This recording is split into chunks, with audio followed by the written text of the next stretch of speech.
Top quality और consistent performance के लिए सिर्फ सिल्वर पंप नाम याद रखना। અંબાજી બાદ હવે સાબરકાંઠામાં મૃત વ્યક્તિ જીવંત થયા છે તો તાલુદમાં મૃત વ્યક્તિના નામે જમીનના દસ્તાવેજો થતા ચકચાર મચી છે તો ઉજળિયા ગામની આ જમીન હડપવાનું કારસ્તાન સામે આપ્યું છે, મોટું કાવતરું સામે આપ્યું છે કે જેમાં જે તમામ પ્રકારની જમીન છે તેને હડપવાનો પ્રયાસ છે તે કરવામાં આવ્યો છે। તો હાલમાં ખોટા માણસને ઊભો રાખી ખેતીની જમીનના દસ્તાવેજ છે તે કરવામાં આવ્યા છે। રેકોર્ડ મુજબ વેચનારની ઉંમર 100 વર્ષથી પણ વધુ છે તો દસ્તાવેજમાં ફોટો છે તે વ્યક્તિની ઉંમર 60 વર્ષથી પણ ઓછી દેખાઈ રહી છે। મૃત વ્યક્તિના નામે બેંકમાં ખાતું પણ ખોલાવી ચેક આપવામાં આવ્યો છે। દસ્તાવેજમાં આધાર અને પાન કાર્ડ જેવા પુરાવા પણ ગાયબ જોવા મળ્યા છે। દસ્તાવેજમાં તલોદ સબ રજિસ્ટ્રારની ભૂમિકા શંકાના ઘેરામાં છે તો મામલતદાર કચેરીમાં સમગ્ર મામલે અરજી પણ કરવામાં આવી છે। તપાસ થાય તો તલોદ અને પ્રાંતિજમાં મોટા કૌભાંડની શક્યતા જોવા મળી રહી છે। તો હાલમાં તો આ સમગ્ર મામલો સામે આવ્યો કે જ્યાં અંબાજી બાદ હવે સાબરકાંઠામાં પણ આ પ્રકારની જે ઘટના છે તે સામે આવી કે જમીન હડપવા માટે મૃત વ્યક્તિને જીવિત કરાયા છે।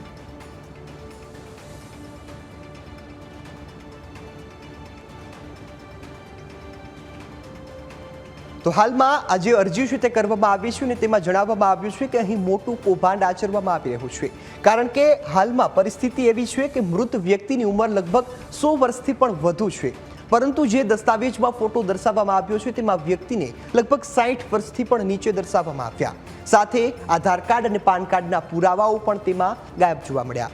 હવે ક્યાંક સબ રજિસ્ટ્રારની જે શંકાસ્પદ ભૂમિકા પણ અહીં સામે આવી રહી છે તે પણ ક્યાંક આ સમગ્ર કૌભાંડમાં સંડોવાયેલા હોય તેવી વાત છે તે અહીં દર્શાઈ રહી છે। સૌપ્રથમ તો અંબાજીમાં ગતરોજ આ પ્રકારની ઘટના બની કે જ્યાં મૃત મહિલાને જીવિત બતાવવામાં આવ્યા, તેની જમીન છે તેને પચાવી પાડવાનું કૌભાંડ છે તે આચરવામાં આવ્યું હતું। તો હાલમાં આ પ્રકારનો જે રિપોર્ટ છે તે સામે આવ્યો છે કે જેમાં અરજી છે તે કરવામાં આવી છે, તપાસની માંગ થાય તો આ અરજી સબ રજિસ્ટ્રારને અરજી છે તે કરવામાં આવી છે કે જેમાં જે ઉજેઠિયા ગામ પંચાયત છે તેમાં જમીન છે તે પચાવી પાડવાનું નામ છે તે સામે આવ્યું છે, કારસ્તાન કરાયું હોય તેવી બાબત છે। અહીં ગોવિંદભાઈ ત્રિકમભાઈ નામના વ્યક્તિ દ્વારા જે અરજી છે તે કરવામાં આવી છે તેની જે આ બાબતમાં નોંધ છે તેને ખરાઈ કરવાની અરજી છે તે કરવામાં આવી છે। આ સમગ્ર અરજીમાં એવું દર્શાવવામાં આવ્યું છે કે જે સાક્ષીઓ દ્વારા એવું જાણવા મળે છે કે એ વ્યક્તિ મૃત છે તેમ છતાં તેને જીવિત બતાવવામાં આવ્યો છે, જીવિત બતાવી અને તેની જમીન છે તે ક્યાંક પચાવી પાડવાનો જે સમગ્ર કારસ્તાન છે તે ઘડવામાં આવ્યો છે।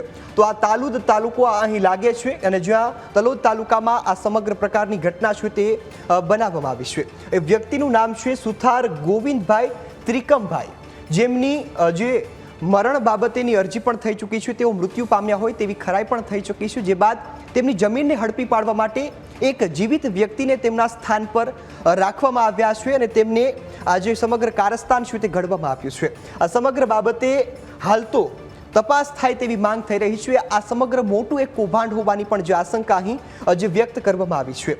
આ સાથે જ રજૂ કરાયેલા કોઈ પણ જે દસ્તાવેજો છે તે યોગ્ય ન હોવાની પણ અહીં ઉલ્લેખ કરવામાં આવ્યો છે। તમામ દસ્તાવેજોમાં ક્યાંક ને ક્યાંક ગડબડ હોવાનું પણ સામે આવ્યું, સાથે જમીન હડપવા માટે મોટા પ્રમાણમાં ગેરરીતિઓ આચરવામાં આવી છે, મોટા પ્રમાણમાં ખોટા પુરાવાઓ રજૂ કરવામાં આવ્યા, ખોટા બેંક એકાઉન્ટથી ચેક પણ આપવામાં આવ્યા। આ સમગ્ર બાબત છે તે હાલમાં જે સામે આવી છે।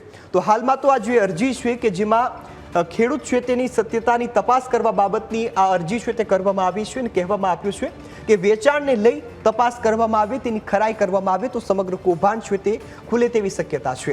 અહીં દર્શાવવામાં આવ્યું છે કે ખેડૂતની સત્યતાની તપાસ કરવા બાબત આ અરજી વિષય છે તે કરવામાં આવી છે। તો હાલ જે અત્રે અરજી જે અરજદાર છે તેમનું મદનસિંહ કેસરીસિંહ ઝાલા નામ છે અને 19/5/2026ની અત્રે અરજી છે તે મળેલી હોવાનો પણ ઉલ્લેખ થયો છે। તો આ વિષય બાબતે જણાવવા માટે તેઓએ અરજી કરી છે કે જે ઉજેઠિયા ગામ છે તેમાં સર્વે અને બ્લોક નંબર 12-11 છે તેમાં જમીનમાં ક્યાંક કૌભાંડ થયા હોવાનું સામે આવ્યું છે।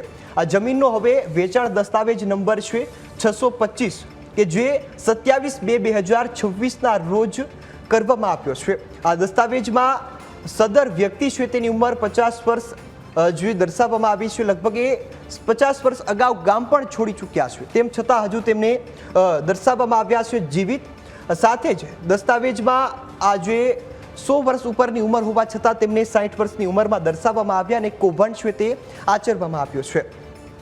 તો હાલ તો આ જે અરજી છે તે સબ રજિસ્ટ્રાર તલોદને મોકલી દેવામાં આવી છે. આ સમગ્ર જે દસ્તાવેજ છે તે તમે પણ જોઈ શકો છો કે જેમાં ઉલ્લેખ કરવામાં આવ્યો છે જે ત્રિકમજી જેમનું જે નામ છે તેનો ઉલ્લેખ થયો છે અને સાથે જમીનમાં મોટા પ્રમાણમાં કૌભાંડ હોવાની પણ જે આશંકા વ્યક્ત થઈ રહી છે. હવે અરજી છે તે કરવામાં આવી છે, તેમાં તાલુકો છે તે તલોદ લાગે છે, સાથે ઉજેઠિયા ગામમાં 5911 છે તે લાગે છે અને ફેરફાર અને પ્રકાર છે તે નોંધની સ્થિતિ છે, જ્યારે વેચાણને નામંજૂર કરવાનું પણ કહેવામાં આવ્યું છે. હાલ તો આ સમગ્ર બાબતમાં ક્યાંક અનેક વ્યક્તિઓ સંડોવાયેલા હોય, જમીન પચાવી પાડવા માટે, આર્થિક લાભ માટે આ પ્રકારનું કૌભાંડ આચરતા હોય તે પ્રકારની જે હાલ શક્યતાઓ અહીં જોવા મળી રહી છે. સૌપ્રથમ તો વાત એ છે કે 100 વર્ષથી વધુ ઉંમરનો વ્યક્તિ જે મૃત્યુ પામેલો છે તેમને 60 વર્ષનો દર્શાવવામાં આવ્યો. ફોટોમાં તેની ઉંમર લગભગ 60 વર્ષથી પણ ઓછી દેખાય છે. આ વ્યક્તિનો ફોટો તમે અહીં ટીવી સ્ક્રીન પર જોઈ રહ્યા છો. જે મૂળ વ્યક્તિ છે તેમની ઉંમર લગભગ 100 વર્ષ કરતાં પણ વધુ છે, પરંતુ આ ફોટોમાં દર્શાવેલા વ્યક્તિની લગભગ ઉંમર 60 વર્ષની આજુબાજુ આપણે અહીં જોવા મળે છે. આ ખોટા ઊભા કરેલા વ્યક્તિ હોવાનું પણ અહીં જાણવા મળ્યું છે. સાથે જ આમના નામે છેતરપિંડી થતા હોવાનું પણ જે સમગ્ર પુરાવા અત્યારે દર્શાવી રહ્યા છે. તો આ ફોટો પણ તમે જોઈ રહ્યા છો કે કોઈ પણ પ્રકારે આ લાગતું નથી કે આ વ્યક્તિ 100 વર્ષથી વધુ ઉંમરના હોય. જે સત્યતા તપાસની અરજી કરવામાં આવી તેમાં કહેવામાં આવ્યું છે કે લગભગ 50 વર્ષ પહેલા એ વ્યક્તિએ ગામ છોડી દીધું, જે બાદ તેમનો કોઈ પુરાવો નથી. તે બાદ હવે આ જે સમગ્ર મામલો છે તે સામે આવ્યો ને જેમાં ખાસ તો જે બાબતો છે તે સામે આવી છે કે વ્યક્તિ મૃત હોવા છતાં તેને જીવિત બતાવવામાં આવ્યા. જીવિત બતાવી તેમના નામે ખોટા બેંક એકાઉન્ટ બનાવવામાં આવ્યા. બેંક એકાઉન્ટ બનાવી તેમના ચેક છે તે પણ આપવામાં આવ્યા છે. તો આપણી સાથે સંવાદદાતા ચિરાગ છે તે લાઈવ જોડાયા છે. જી ચિરાગ, જે પ્રકારે અહીં કૌભાંડ છે તે આચરવામાં આવ્યું, ક્યાંક જમીન પચાવી પાડવાની બાબત સામે આવી છે કે 100 વર્ષથી વધુ ઉંમરના મૃત વ્યક્તિને 60 વર્ષના દર્શાવવામાં આવ્યા. સમગ્ર બાબતે ખોટું બેંક એકાઉન્ટ બનાવવામાં આવ્યું, તેમાંથી ચેક આપી અને આ ખરીદીનું સમગ્ર કૌભાંડ છે તે સામે આપ્યું છે. શું વધુ અપડેટ અને હાલમાં આ પ્રકારની જે તપાસ થઈ રહી છે તેમાં શું ખુલાસા થયા છે કોઈ? જે ચોક્કસ જે પ્રમાણે સાબરકાંઠા જિલ્લામાં હવે સરકારી બાબુઓ છે તે મૃત વ્યક્તિને જીવતો કરે છે અને તેના નામના દસ્તાવેજ કરે છે. તે જાતો પુરાવો અને લેખિત રજૂઆતો છે તે તલોદના ઉજેડિયા ગામથી સામે આવી છે કે સાબરકાંઠા જિલ્લાનું જે તલોદ તાલુકો છે કે જે છેવાડાનો તાલુકો છે, સાબરકાંઠા અને અરવલ્લી જિલ્લાને જોડતો આ તાલુકો માનવામાં આવે છે. જ્યારે તલોદ તાલુકાના ઉજેડિયા ગામની આ ઘટના છે કે જ્યાં જે વ્યક્તિ મૃત પામ્યો છે તેના નામના જ જે સબ રજિસ્ટ્રાર કચેરી છે તેની અંદર આ નામના જે દસ્તાવેજો છે તે જમીનના દસ્તાવેજો થઈ ચૂક્યા છે.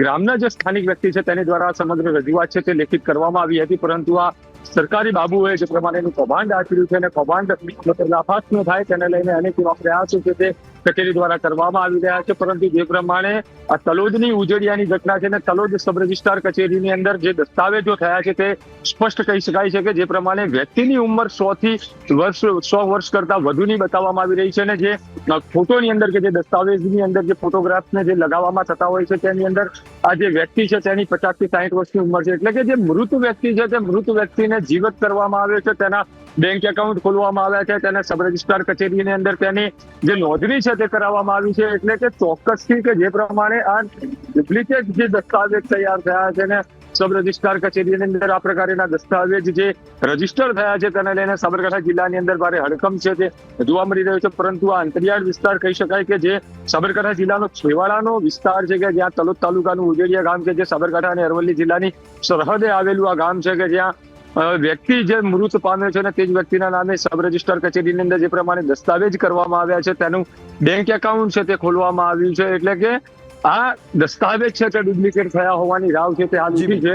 એક બીજી મહત્વની બાબત એ કહી શકાય કે જે પ્રમાણે કોઈ પણ વ્યક્તિ સબ રજિસ્ટ્રાર કચેરીની અંદર પોતાના દસ્તાવેજની નોંધણી કરવા માટે આવે છે ત્યારે તેના બાયોડેટા, આધાર કાર્ડ ને દરેક જે ડોક્યુમેન્ટ છે તે લેવામાં આવતા હોય છે, તેની બાયોમેટ્રિક પણ લેવામાં આવતી હોય છે. એટલે કે જે ગવર્મેન્ટની એપ્લિકેશનો છે ને જે ઓનલાઈન સર્વર છે તેની સાથે પણ છેડછાડ કરવામાં આવી હોય ને આ જે બાયોમેટ્રિક સહિતના જે ડોક્યુમેન્ટો છે અને આધાર કાર્ડ કયા પ્રકારે બનાવવામાં આવ્યું આ બીજા વ્યક્તિના નામે અને જે મૃત વ્યક્તિને જીવતો કરવામાં આવે, અલગ અલગ જે કઈક એ ભૂલો છે કે જેને કારણે આ ડુપ્લિકેટ દસ્તાવેજ તૈયાર થયો છે. પરંતુ હાલ તલોદ તાલુકાના સબ વિસ્તારની અંદર મહિલા કર્મચારી છે અને મહિલા કર્મચારી દ્વારા આ પ્રકારના દસ્તાવેજ થયા હોવાની જે રાવ ઉઠી છે તેને લઈને સાબરકાંઠા જિલ્લામાં ભારે હડકંપ આપ્યો છે. લોકોની માંગ એક જ છે કે આ પ્રકારે સાબરકાંઠા જિલ્લામાં મોટાભાગની જે કચેરીઓ છે તેની અંદર આ પ્રકારના નકલી દસ્તાવેજો તૈયાર થતા હોય છે. જો તપાસ કરવામાં આવે તો સાબરકાંઠા જિલ્લામાંથી એક મસ્ત મોટું ડુપ્લિકેટ દસ્તાવેજોનું કૌભાંડ બહાર આવી શકે તેમ છે.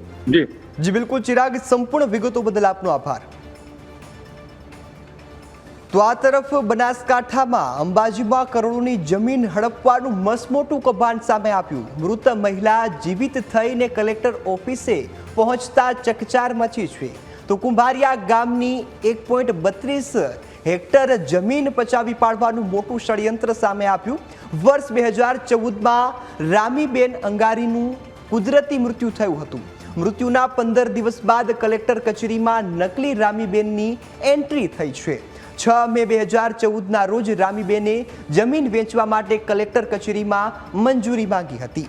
જમીનનો સોદો પૂરો થાય એ પહેલા જ રામીબેન મૃત્યુ પામ્યા અને ષડયંત્ર શરૂ થયું હતું. તો જમીન વેચવાનો બાનાખત દસ્તાવેજ નીરુબેન મોરજીયા સાથે 15 લાખની રકમમાં નક્કી થયો હતો. તો 21 ઓગસ્ટ 2014ના રોજ રામીબેનનું કુદરતી રીતે મૃત્યુ થયું હતું અને 25 ઓગસ્ટ 2014ના રોજ તેમના પુત્ર જુદાભાઈએ કુંભારિયા ગ્રામ પંચાયતમાં નોંધ પણ કરાવી હતી. રામીબેનના મૃત્યુના 15 દિવસ પછી જિલ્લા કલેક્ટરે જમીન વેચવાની અરજી હાથ પર લીધી હતી. તો કલેક્ટર ઓફિસે જમીન વેચવાની મંજૂરી આપી અને અજાણી મહિલાની રામીબેન તરીકે એન્ટ્રી થઈ. તો કલેક્ટર સમક્ષ સુનાવણીમાં મૃતક મહિલાને રૂબરૂ જીવિત દર્શાવવામાં આવી. તો વારસદારો હોવા છતાં રામીબેનને નિસંતાન બતાવી જમીન વેચી મારી. નકલી દસ્તાવેજો અને અંગૂઠાના નિશાનના આધારે 15 લાખની ઉચાપત કરવામાં આવી. તો મૃતકના બેંક ખાતામાં નાણાં જમા કરાવી બારોબાર ઉપાડી લેવાયા. પુત્ર જુદાભાઈએ મરણનો દાખલો માંગતા સમગ્ર કૌભાંડનો પર્દાફાશ થયો છે. તો તલાટીના મરણ રેકોર્ડ રજિસ્ટરમાં પણ મોટા પાયા પર ચેકચાક થઈ છે. કરોડોની જમીન હડપવાના કેસમાં સરકારી તંત્ર સામે સવાલ ઉઠ્યા છે. તો આપણી સાથે સંવાદદાતા વિક્રમ લાઈવ જોડાઈ ગયા છે. જે વિક્રમ, જે રીતે અંબાજીમાં કૌભાંડ સામે આવ્યું, મૃત મહિલાને જીવિત બતાવવામાં આવી, સાથે જ તેની કલેક્ટર કચેરીમાં એન્ટ્રી પણ કરાવવામાં આવી છે. હવે સમગ્ર મામલે સરકારી બાબુઓ ક્યાંક કૌભાંડ કરતા હોય તેવી આશંકા વ્યક્ત થઈ રહી છે. આ સમગ્ર કૌભાંડ શું છે અને હાલ વધુ શું અપડેટ? જ્યારથી આ કૌભાંડ બહાર આવ્યું છે ત્યારે બનાસકાંઠા જિલ્લા પંથકમાં ચારે તરફ ચકચાર મચી ગઈ છે અને ખરેખર આ કૌભાંડ એટલું મોટું છે કે મૃતક વ્યક્તિ આવીને હાજર થઈ જાય છે, દસ્તાવેજ ઉપર અંગૂઠો મારી જાય છે અને જમીન બીજાના નામે કરી જાય છે. તંત્રને એની કાનો કાન ખબર પડતી નથી. ખરેખર આ જે મૃતક છે 21/8/2014ના જ મરણ પામે છે. તો પછી 14 માર્ચ 2015 જમીનની ખરીદી જયારે થાય છે ત્યારે એનું સ્ટામ્પ લેવા માટે આવે છે. 16 માર્ચે સ્ટામ્પ જે લેવામાં આવે છે અને એ સ્ટામ્પ પ્રિન્ટ કરવામાં આવે છે.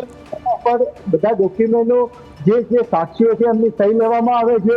ખરેખર આધાર કાર્ડ ઉપયોગ કરે છે, એના વારસદારને ખબર પડતી નથી. ખરેખર આ બહુ મોટું કૌભાંડ છે અને ખરેખર આ જે મરણ વ્યક્તિને જીવિત કરી અને નવા અન્ય વ્યક્તિને ત્યાં ઉભો કરી દે છે. કલેક્ટર સમક્ષ એની જુબાની થાય છે, એનો વિડીયો રેકોર્ડિંગ થાય છે, ત્યાં સુધી કોઈને કાનો કાન ખબર પડતી નથી. આ તો સમગ્ર મામલો જ્યારે ભાંડે ફૂટે છે કે જ્યારે જે મરણ પામેલા છે તેમની તે વ્યક્તિના પુત્ર જ્યારે મરણ દાખલો લેવા કુંભારિયા ગ્રામ પંચાયતમાં પહોંચે છે કે મારી માતાનું જે મૃત્યુ થઈ ગયું હતું, તો તેને જે મરણ દાખલો લેવા માટે પહોંચે છે ત્યારે તલાટી કહે છે કે મરણ દાખલો તો હું અત્યારે આપી શકું નહીં, કેમ કે સરકારી જે દસ્તાવેજો છે, જે મરણની નોંધણી થઈ છે તેના ઉપર ચેકચાક હતું. એટલે ક્યાંક ને ક્યાંક ગ્રામ પંચાયતથી લઈ કલેક્ટર ઓફિસ સુધી આના તાર જે છે એ જોડાયેલા છે અને દાખલો આપવા માટે એ મનાઈ કરે છે અને સીડીઓને લેખિત રજૂઆત કરે છે કે આ દસ્તાવેજો સાથે છેડછાડ થઈ છે. બિલકુલ વિક્રમ, સંપૂર્ણ જે વિગતો મળી રહી છે તે પ્રકારે ક્યાંક સરકારી બાબુઓ પણ અહીં કૌભાંડ કરતા હોવાનું સામે આવી રહ્યું છે. હાલ તો આ સમગ્ર કૌભાંડમાં તપાસ થાય તેવી આપણે માંગ કરી રહ્યા છીએ. હાલ તો સમગ્ર વિગત બદલ આપનો ખૂબ ખૂબ આભાર.